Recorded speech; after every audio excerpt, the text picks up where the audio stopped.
আমাদের মাননীয় প্রধানমন্ত্রী আলেমদেরকে নিয়ে চমৎকার একটা প্রোগ্রাম আয়োজন করেছে। এটা আমরা কংগ্রেচুলেট জানাই যে সকল আলেম, সকল ধরনের আলেমদেরকে নিয়ে আসছে। কিন্তু এটাও সত্য, শুধুমাত্র আলেমদেরকে ইফতারি নিয়ে তাদেরকে সম্মান করার মধ্যে সম্মান নেই। আমরা স্বাধীনতার পদক দেখতে পেয়েছি, রিসেন্টলি ঘোষণা করা হয়েছে, 21শে পদক ঘোষণা করা হয়েছে, কিন্তু মরণোত্তর অনেককে পদক দেওয়া হয়েছে। কিন্তু বাংলাদেশের কোনো মরণোত্তর কোনো আলেম বা বর্তমান কোনো আলেম যারা সমাজ, জাতির জন্য, সমাজের জন্য কন্ট্রিবিউশন রেখেছে, তাদেরকে পুরস্কৃত করার কোনো ঘোষণা আমরা পাইনি। আপনারা পেয়েছেন? পাইনি। তো সুতরাং আমাদের বাংলাদেশে অনেক আলেম আছে যারা বাংলাদেশের জন্য অনেক অবদান রেখেছে, সমাজ সেবা অনেক অবদান রেখেছে।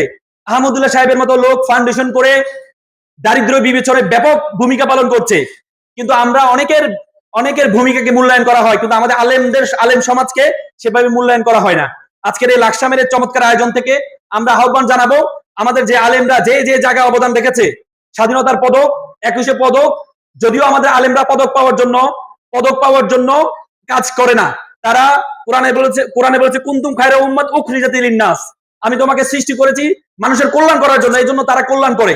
কিন্তু তারপরেও সামাজিক একটা স্বীকৃতি প্রয়োজন আছে। এজন্য আমি আহ্বান জানাবো আমাদের সরকারকে, যারা আলেম সমাজ, তাদেরকে স্বীকৃতি দেওয়া হোক,